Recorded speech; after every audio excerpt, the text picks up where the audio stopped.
माँ की दौलत। एक गांव में श्याम नाम का एक गृहस्थ रहता था। उसकी पत्नी का नाम गंगा था। उनको 2 बेटे और 2 बेटियां थी। एक छोटा सुखी परिवार था। श्याम ने अपना सब पैसा उसके बेटे और बेटियां इनकी पढ़ाई, शादी और उनके लिए अच्छे घर बनाने में खर्च कर दिया। श्याम के बेटे और बहुएं स्वार्थी थे। माँ बाप ने इतना सब किया था, फिर भी श्याम को अपने बेटे बहू के रहम करम पर जीना पड़ रहा था। उन दोनों को बेटों और बहुओं से बहुत ज्यादा हीनता और अपमान का बर्ताव मिलता था। अचानक एक दिन श्याम की मृत्यु हो गई। वजह से वो बेचारा तो इस दर्द से मुक्त हो गए, पर गंगा मात्र अकेली रह गई। गंगा ऐसे ही उदास मनस्थिति में मंदिर गई। वहां उसे उनकी बचपन की सहेली शांता मिली। उसे देखकर उसे अच्छा लगा।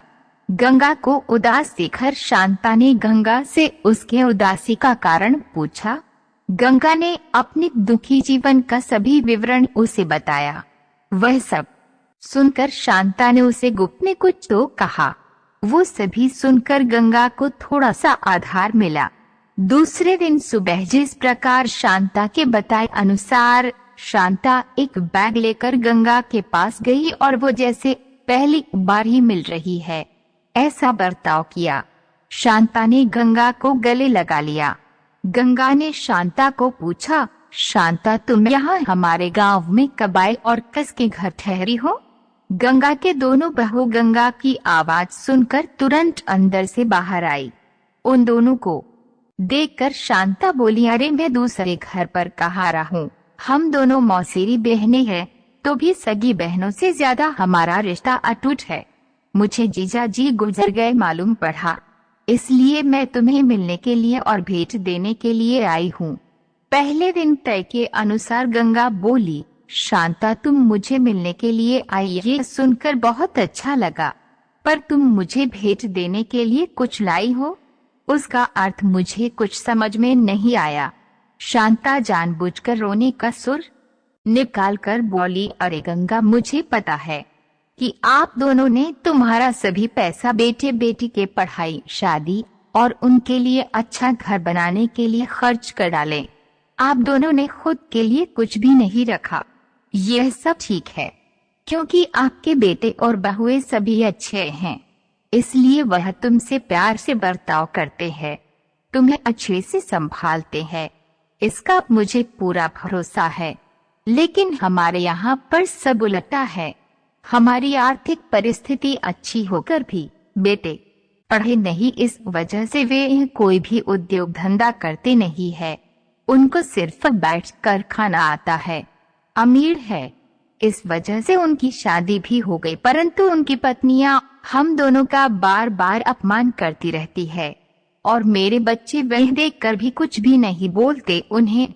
फिर शांता आंखें पोंछने का नाटक करती है और वे आगे बोली, अब ऐसी परिस्थिति में हम दोनों के जीने की इच्छा भी नहीं होती और अब हमारी जिंदगी भी कितनी बची है, इसलिए मैंने तय किया कि मेरे पति का नजदीकी कोई भी नहीं है और तुम्हारे सिवाय मेरा कोई भी नहीं है, इसीलिए सोचा सब पैसा बेटों को देने की बजाय तुम्हें आधे पैसे दे दूं। ऐसा विचार करके मैं और मेरे पति की रजामंदी से 25 तोला वजन के 10 से 12 सोने के गहने और 50,000 इस बैग में लाई हूँ। इस बैग में 45,000 की नोटें हैं और 1 रुपये की 5,000 नाणे हैं। अब तुम कुछ भी ना कहते हुए हमारा प्यार समझकर यह बैग और उसकी चाबी ले लो। मैं सिर्फ तुम्हारे पास चाय पीकर तुरंत चली जाऊंगी।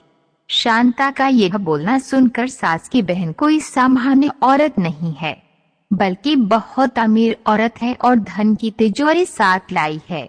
ऐसा विचार करके गंगा की बड़ी बहू प्यार का नाटक करके उनको बोली, क्या मासी आप इतनी जल्दी क्यों जा रही हो? अभी आए हो तो रहो, हमारे घर 4 दिन। आपके बेटे और बहू भी नई पीढ़ी के हैं, इस वजह से आप उनके तरफ ध्यान मत दीजिए। आप दोनों पति पत्नी ने जो किया है वैसे ही हमें भी उस बारे में मार्गदर्शन दिया तो अच्छा होगा, और कैसे जीवन जीना है हमें भी समझ में आ जाएगा। तभी शांता उसे बोली, मेरे पति के दोस्त आज प्लेन से रात को 12 बजे हमारे घर आने वाले हैं। इस वजह से मुझे जाना होगा। हर एक मनुष्य के जिंदगी में ऐसा प्रसंग आता है कि जिसकी वजह से उसकी आंखें खुलती है और वह मनुष्य समझदार होगा तो उसे मार्ग दिखता है। ऐसा बोलकर शांता चाय पीकर वहां से चली गई। शांता के जाने के बाद गंगा के दोनों बेटे और बहुएं उससे बहुत अच्छा बर्ताव करने लगी, बहुत प्यार और देखभाल करने लगे। गंगा खाना खाने के बाद रात को अपने रूम में जाकर दरवाजे की कुंडी लगा लेती है। शांता ने दिए हुए पैसे पत्थर पर पीटकर बजाकर गिनती थी। नानों का आवाज रात के समय स्पष्ट उनके बेटे और बहू को सुनाई देता था और उनका गंगा पर और ज्यादा प्यार बढ़ने लगता।